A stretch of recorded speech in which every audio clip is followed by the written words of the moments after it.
क्या आप जानते हैं कि आज के पक्षी असल में डायनासोर के वंशज है। हाँ, वो विशालकाय जीव जो लाखों साल पहले धरती से लुप्त हो गए थे। लेकिन अगर हम पक्षियों के डीएनए से डायनासोर को फिर से बना ले तो क्या होगा? इस सवाल का जवाब न सिर्फ विज्ञान बल्कि मानवता के भविष्य को भी प्रभावित कर सकता है। आइए इस रोमांचक विषय की गहराई में चलते हैं। आज से 6.5 करोड़ साल पहले एक विशाल एस्टेरॉयड ने धरती से डायनासोरों का नामो निशान मिटा दिया था। इस घटना ने धरती के पारिस्थितिक तंत्र को पूरी तरह से बदल दिया और लगभग 75% जीवों की प्रजातियां समाप्त हो गई। लेकिन डायनासोरों का एक छोटा और ख़ास समूह इस विनाशकारी घटना से बच गया। यही समूह आज के आधुनिक पक्षियों के रूप में जीवित है। पक्षियों और डायनासोरों के बीच कई समानताएं पाई जाती हैं, जैसे कि हड्डियों की संरचना, शारीरिक आकार और कुछ जीव वैज्ञानिक गुण। उदाहरण के लिए कई पक्षियों के पंजे, उनकी चोंच और कुछ प्रजातियों के छोटे दांत डायनासोरों की याद दिलाते हैं। यहाँ तक कि उनके अंडे देने और घोंसला बनाने का तरीका भी डायनासोरों से मिलता जुलता है। विज्ञान ने हमें यह समझने में मदद की है कि पक्षी डायनासोरों के सबसे करीबी जीवित वंशज है। अब सवाल उठता है, क्या हम वास्तव में पक्षियों के डीएनए से डायनासोर बना सकते हैं?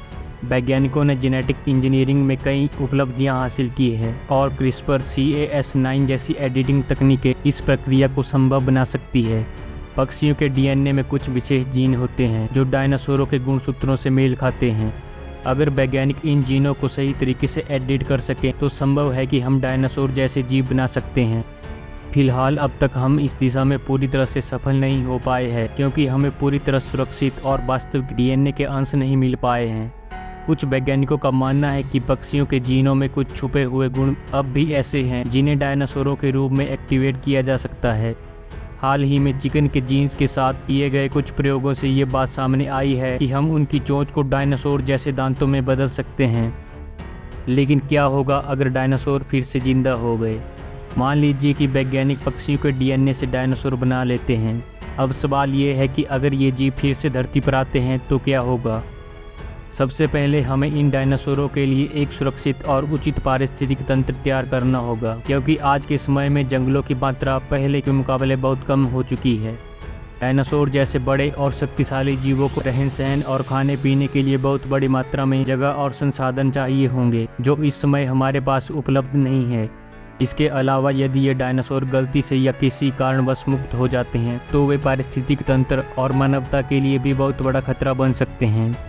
उनका शिकार करने का स्वभाव और उनकी विशालकाय शक्ति हमारे आधुनिक जीवन के लिए असहनीय हो सकती है। उनका सामना इंसानों से होना खतरनाक साबित हो सकता है। हम पहले से ही देख चुके हैं कि छोटे से छोटे जंगली जानवरों का प्रकोप क्या कर सकता है। ऐसे में डायनासोर को वापस लाना विज्ञान के लिए बड़ी चुनौती साबित हो सकता है।